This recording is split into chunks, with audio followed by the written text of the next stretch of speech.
Good? Yep. All right. Well, welcome to today's tasting. We're noting something we have done previously, but I thought we'd revisit.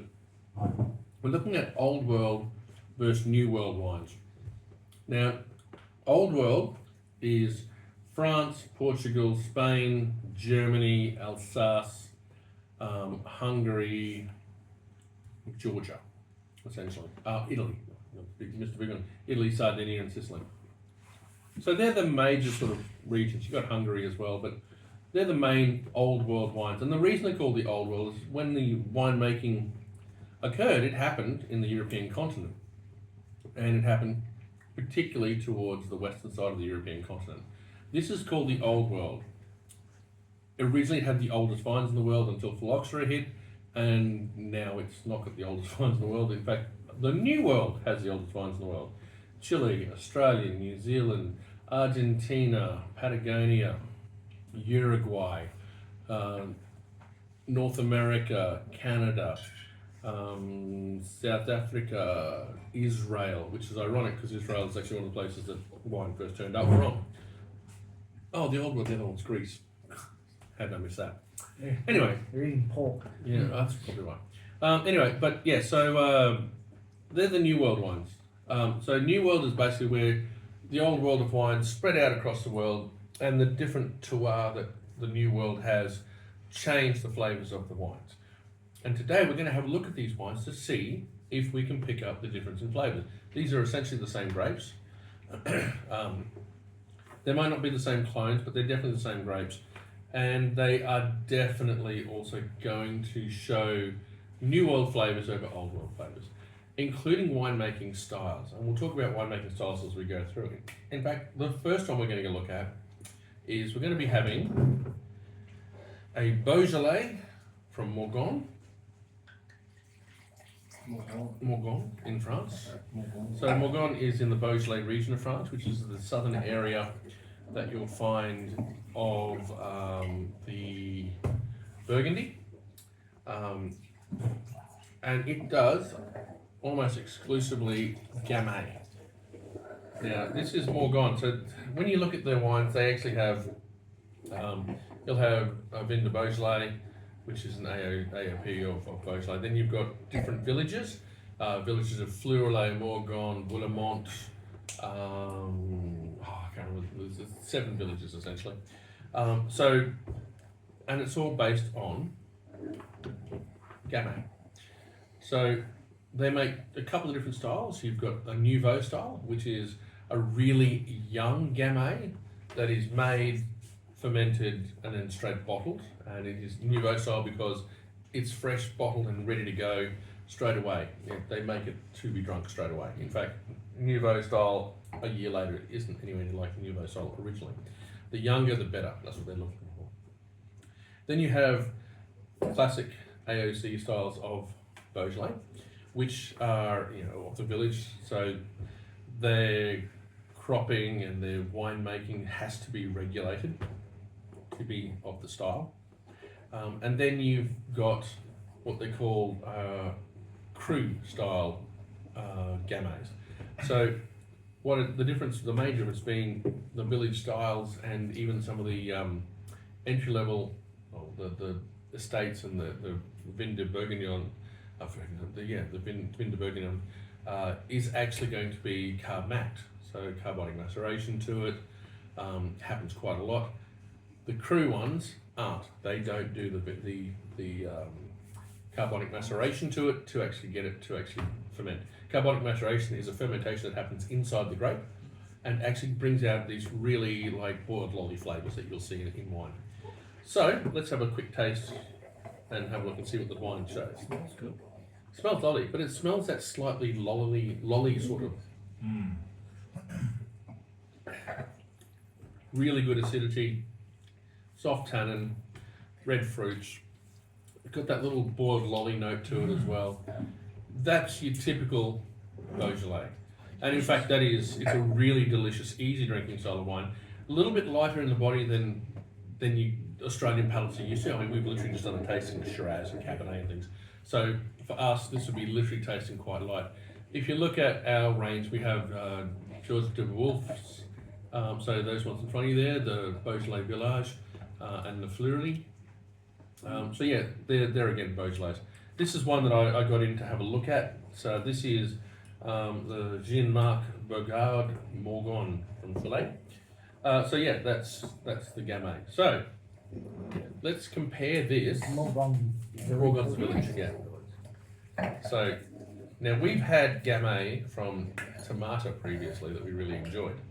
This one is actually estate vineyard. This is the estate vineyard from de Bortoli. Now everyone kind of knows de Bortoli as an entry-level winery, but they actually have some really good stuff. This one retails for about $40, so this is not an inexpensive wine. And in fact, the reason I've got it in store and I don't have most of the other de Bortolis is this is a really good wine. Literally, I like this. I like the range that they did with this one. So let's have a look. So completely different nose. And the palate is massively different too. The major pressure point. Like it's already got some age on it. It's got What is the vintage on this then? Paul, let's double check. Agreed. We shall have a glance. So this one is 21. So this is a 5-year-old one, and this one is 24. So yeah, massive difference in age. But the tertiary notes are not what I'm looking at. Looking for. Do you get bored lollies? Nope. Definitely not. The acidity is a lot lighter. The tannin profile is a little bit heavier, but doesn't have that, because that bored lolly note isn't there. You're looking at a completely different one. So, like,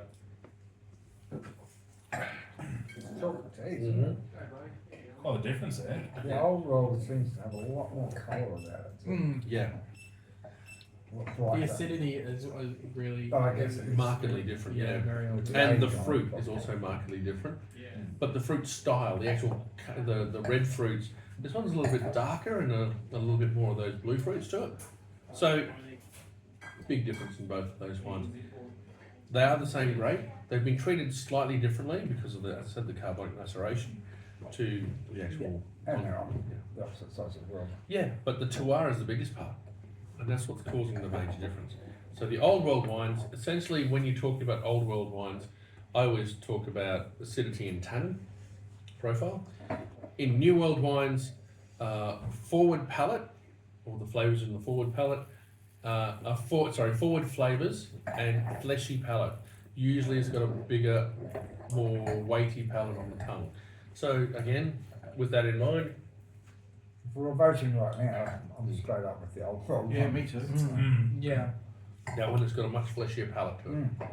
It's got a lot more fruit, but it's got more of everything. I actually quite like both of them, but for completely different reasons. Massively different reasons.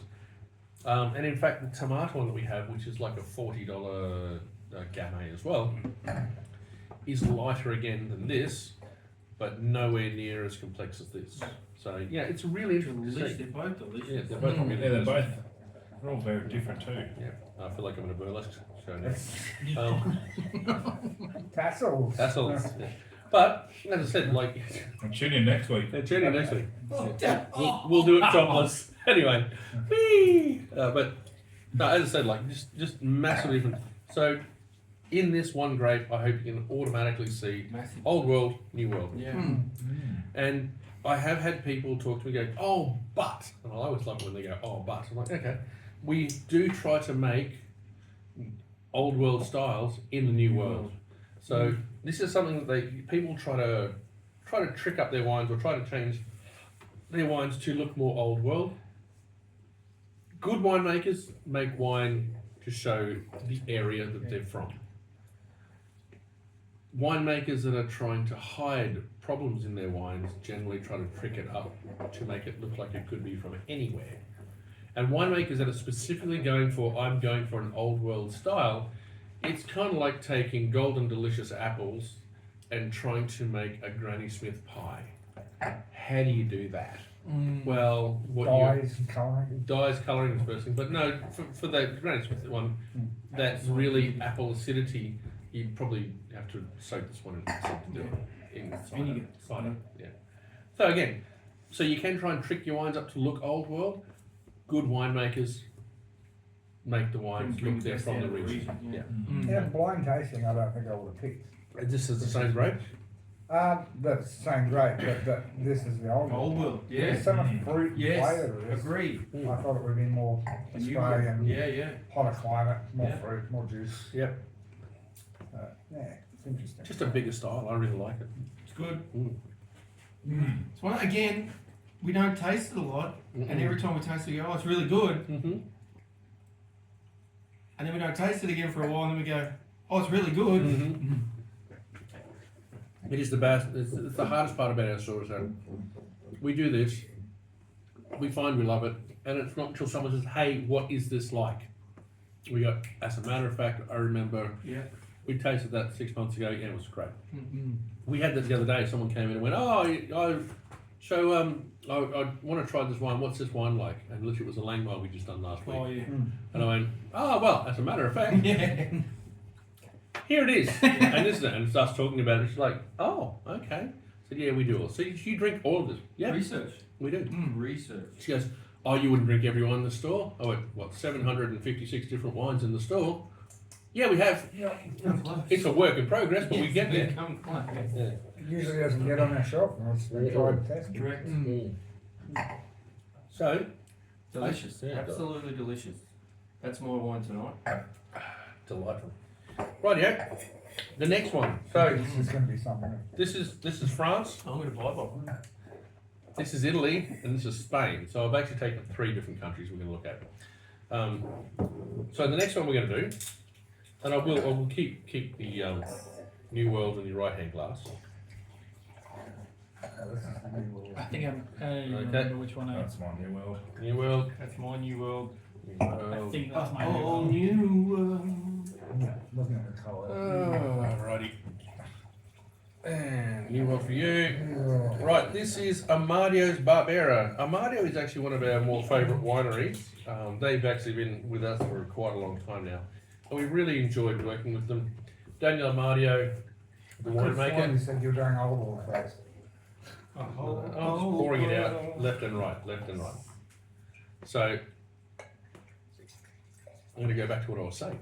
So, Daniel Amadio is Barbera, the Australian Barbera. Daniel Amadio is actually one of my favourite wineries, one of my favourite winemakers, because literally his dad, Cash Amadio, grows most of the grape through the Adelaide Hills that he sells to other wineries. And so Daniel literally takes probably the best stuff out of his dad's vineyards.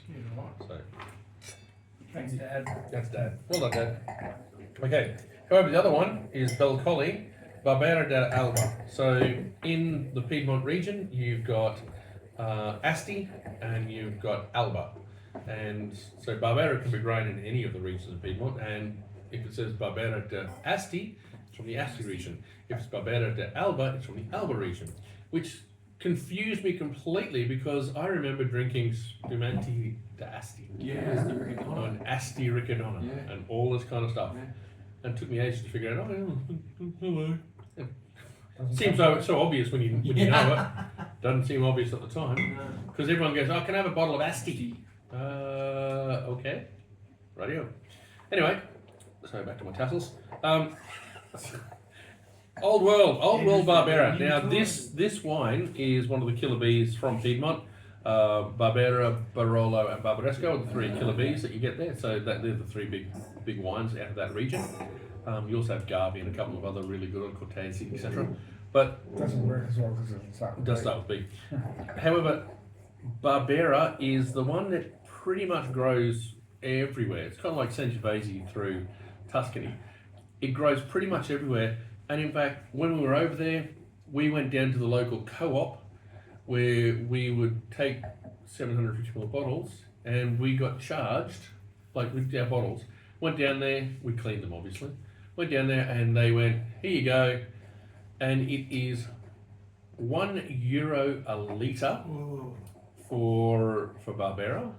For the Reserva Barbera, you can pay up to €2.50 a litre. So that means you've got you know, because you've taken 2 bottles down, or 4 bottles, or 12 bottles down, you're paying insanely cheap prices. So the question I asked was, how come everyone here is not an alcoholic? And like, how are they able to work? And the answer I was given was kind of like a slap up the head going, because we've got things to do. I was like, oh, okay, what a genius answer. Yeah. So it actually changed my opinion on some of the governmental regulations and the reasons for them. Like, if they made alcohol a lot cheaper tomorrow, would people buy 10 times as much or much more of it? Probably not. You Well, probably they might, and then realize that they might buy it and then not drink it. Yeah. And realize. Oh no, but if I buy a carton of beer, I'm going to drink the whole thing. Well, you don't have to buy a carton of beer. Just buy, So cheap, yeah. Yeah. What do you want? yeah, get what you want. You don't need to. So I'm finding the fallaciousness of the argument that the government has put forward for the last 30 years to be just dross, honestly. Anyway, I think so, bollocks. yeah, bollocks is good. Dross is probably safer. I mean, I'm making tassel jokes, so I can't, You are, really, can't go too far. Right. So the nose for Barbera. Barbera, I find, has got a little bit of a furrier tannin generally, but it's generally a really good, easy drinking, simple style of wine. It shouldn't be too ridiculously complex. It should just be a really good red Not wine. getting anything particular on the nose. I'm just getting a little bit of the alcohol, but nothing's Actually, standing out. put that over your palate. That's good. That's really good.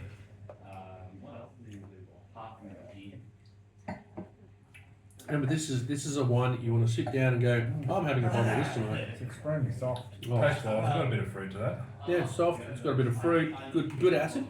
It's not ridiculously high acid. It's not. The tannins are really, again, soft and round and quite lovely. Yeah, That's a really nice one, that one. It's good.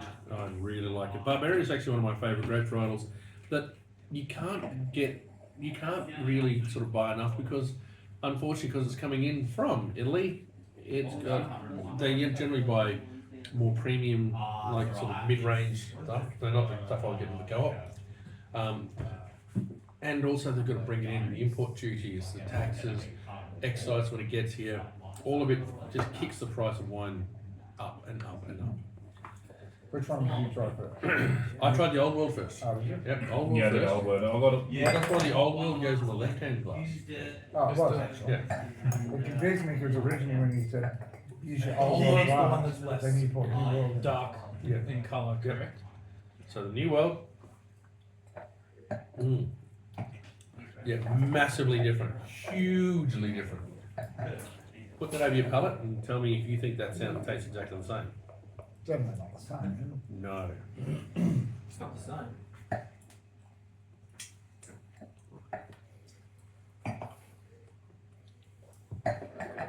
Not as much. Oh. Again, I'm finding it doesn't have as much fruit. As Yeah, the that old one's not world. as much fruit. But The old world seems more candy, toffee, fruity Yeah, than the old new world. world. Yeah, The body more and fruity. Like it feels more. as I said, this is actually one of the. Yeah, it does actually a bit heavier. Yeah. This one actually does feel a bit forward and fleshy. Might be where the winemaker is actually taking the stylistic approach of trying to make an old Inspiration. world. Inspiration. So it's not, this is not DLC, it's not. Oh, this one's a DOC, yeah. So it can't do anything other than what's in. No, this will do what it's supposed to do. Yep, this is a DOC. Oh, this is, yeah, just a DOC, it's not a DOCG. Ah, so it's not guaranteed. Not a garantita. Garantita is, the difference between a DOC and a DOCG is literally the government. So what you go, I've made, you know, see it's got a little label there, DOC. This is from the style. The local, the community actually agrees. Yeah, that's made in the region. That's made with all the correct cropping techniques. They follow all the legislation for it. It's a DOC. If you present that to the government, and you have to give them $12 bottles and pay to actually get your accreditation, you can get a DOCG. Well, you're suggesting that there's corruption and stuff in Italy? Never. No. I'm sure they used to start. There was something that started in the Italians. I'm sure. Horseheads or something. Yeah, mafia. I don't know. So, Holy crap. That's a big one. oh, you got a big one. I think you can see a similar red fruit to it. The acidity is actually, so I reckon it's been picked a lot earlier, and hasn't seen. This has seen older oak, and I don't know this has seen any oak at all. I think this has been made really easy drinking. But Is that the oak pulling the toffee candy? Yeah. Yeah. I think it's got some oak to it. So this one, Is that the new world you're talking about with the oak? no, old world's got some older oak to it. It's quite lovely. It builds texture. The new world. So we'll have a look at it because they sometimes show you on the side. Which one's? That's the old world. Yeah. So the No, whole, they just wax lyrical about bringing an old world grape to Australia. I think maybe the winemaking will be pretty different than that one. I think this has been picked a little bit earlier and has undergone just steel tank, whereas this one has actually been thrown oak at it because it just has more body. It's just a really good wine. Like hold on, I'm just gonna double check that again because I just want to make sure. Wasn't a funny miss. Well, just a weird pour that I had. Let's just double check to make sure of that. Oh, that's really good. And actually, that is so reminiscent of what I was drinking. Actually, it's weird. If you put these two together, it's reminiscent of what I was drinking because the co-op one, the co-op one actually had sort of this acidity and this brightness of fruit. This one actually had like that old world sort of flavour, the fruit style itself. So yeah, I just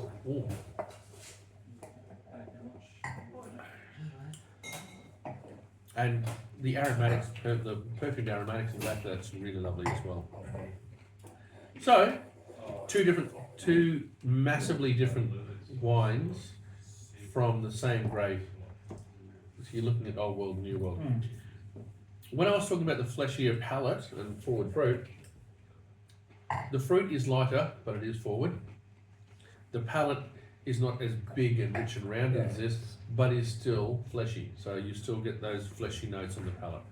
So that's, yes, I could tell that's brighter little leaps out of the glass. And it really is a fleshier sort of style. This one though, that's more brooding and really lovely and rounded. The acidity on this one is still quite high because of the initial tasting of that, my cheeks just browning me. So, Every time I just enjoy sipping that old world. yeah, the old world's doing really well for me so far. Well, okay, I will take it from this side down. Would it make a difference if we tasted the new world first? No, Huh? no, I don't think so. We can if you want, but I would. Is this new world or? This is old world. So this is Torres Crianza, tempranillo basically. Crianza is an age of, I think it's 12 to 16 months. That's Sydney and that, it just keeps giving us on. Which one's that? The Old world one. old world one? Yeah. This is West Cape Howe Tempranillo. So Torres, who makes that one, he actually is kind of renowned Spanish winemaker. This is actually sold to us. We had it at a tasting and we absolutely adored it.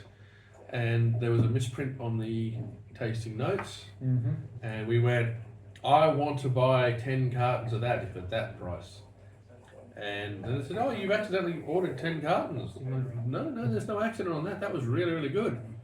Oh, but the LUC is this much. And I went, oh yeah, okay, no, just send us a carton of that. Is this the new one? You guys on the new one? No, you could drink yours, Joe. See, tassels. Andrew's better at it.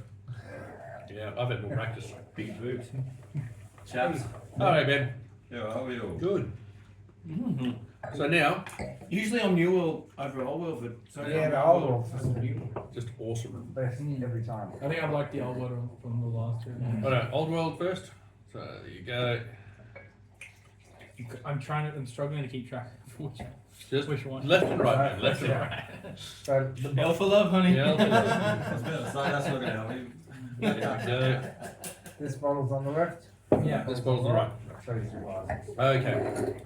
So as I said, the Oh, Altos, I mean, you're So I had right. it the other way Yeah, around. Altos are very close. So it's a Crianza. So that is a tempranillo that's been aged for 12 to 18 months essentially. It's usually seen American oak, sometimes some older American oak, very little. At the price point this is not a big expensive one. It's about $30. So it's not going to be massive amounts of American oak to it, but it will have some American oak.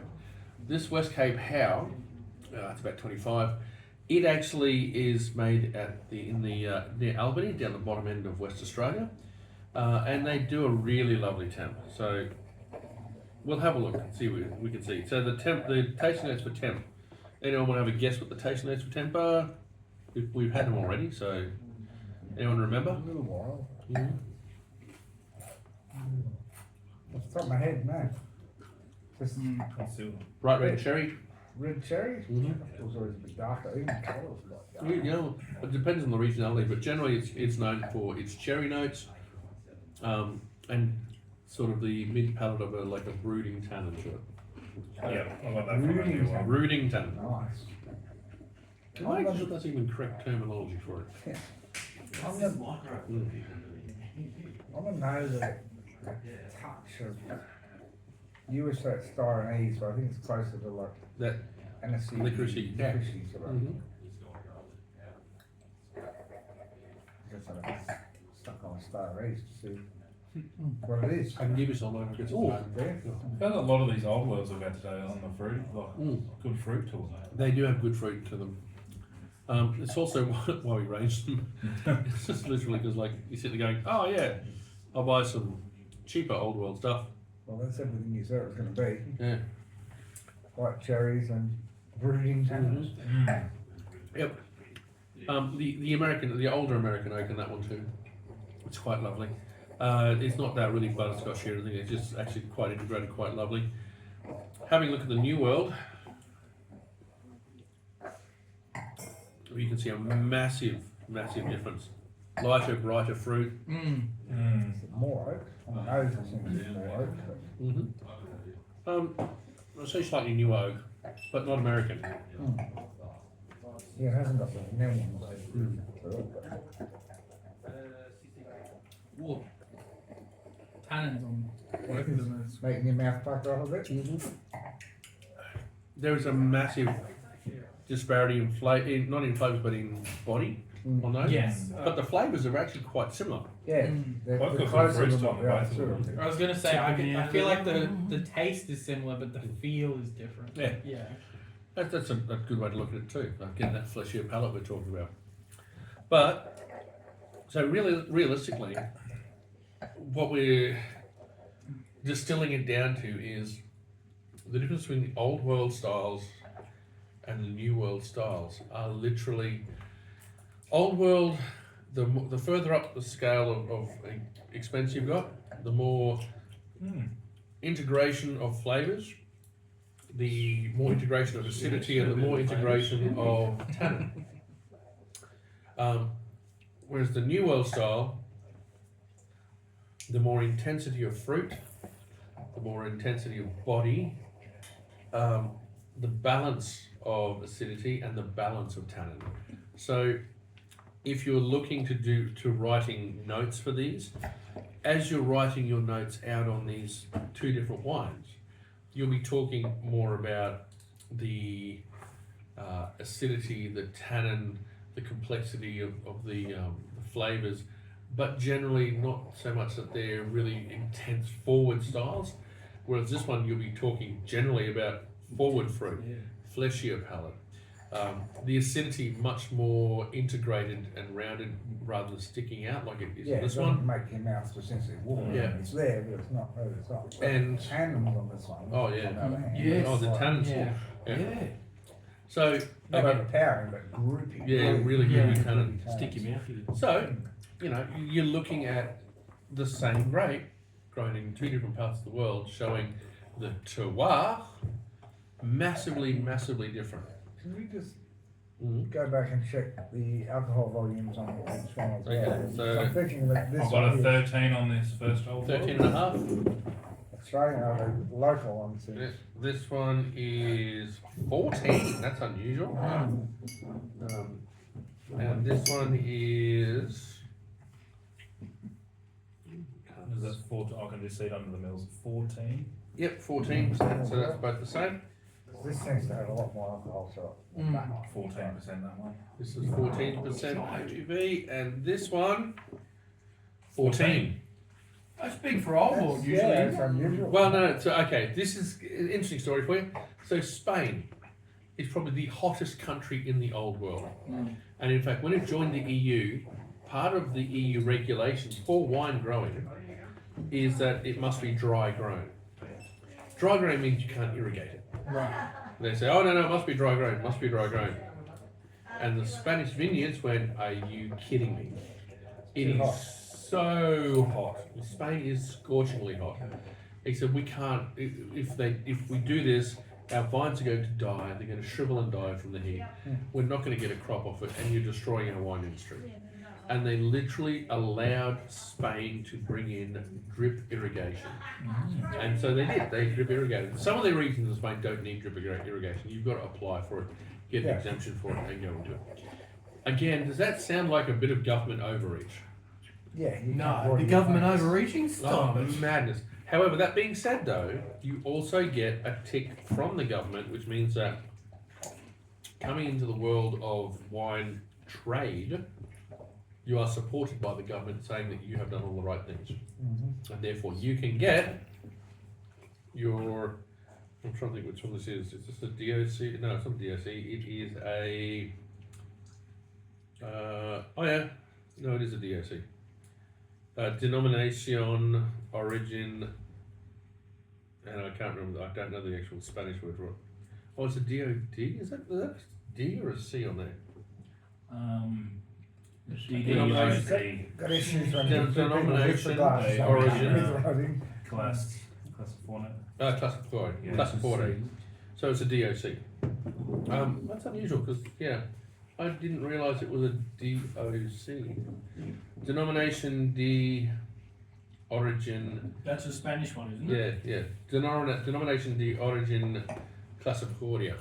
Classiforo. So that is a DDOC. Yeah, double DOC. Double DOC. So yeah. Oh, there's the tassels again. Oh, marvellous. Anyway, I wanted to actually do, I was going to look at doing, and we will do it next week, or not next week because we've got whiskey tasting next week. I'll do it the week after, where we're going to talk about the whites from the old world and whites from the new world. So there'll be something to look forward to. But, you know, I was going to do whites today, but I thought it being Anzac Day when we do German Riesling is probably not a great thing. You know, let's just face it. We're not that crass. The crowd went very quiet. Yeah, maybe we should stop now. I think on that note, but what do you think out of those two? Now, we like the old world, Which one? That one's a closer competition for me. I was gonna say I'm on the fence with those two, but with the other two grapes, I think that I prefer the old world. I actually prefer the old world on that one. Dan? It's just in, but yeah, definitely. And you guys? Only for the tannin structure for me. Yeah, I am just Yeah, I think I agree. Old world. Lean old world. So all of us have ticked the old world for essentially these wines. Now, the interesting thought, and we'll do it one day, but we'll have to get some money behind it first. We'll have a look at old world top end Cabernet Pinot, maybe even 10, against New World top end. Yeah. That might be a Christmas thing. Can't wait. So you're thinking at the top end, it's going to be more. I think you'll see a massive difference in that because you're going to get some amazing flavours coming out of both of them, and you'll be looking at more intensity from the Australian, more fruit from the Australian, but you'll be getting more balance, more complexity from the old world. Right. Anyway, I think on that note though, we can probably stop and keep drinking off camera. Cheers. Drink well, drink like a savvy.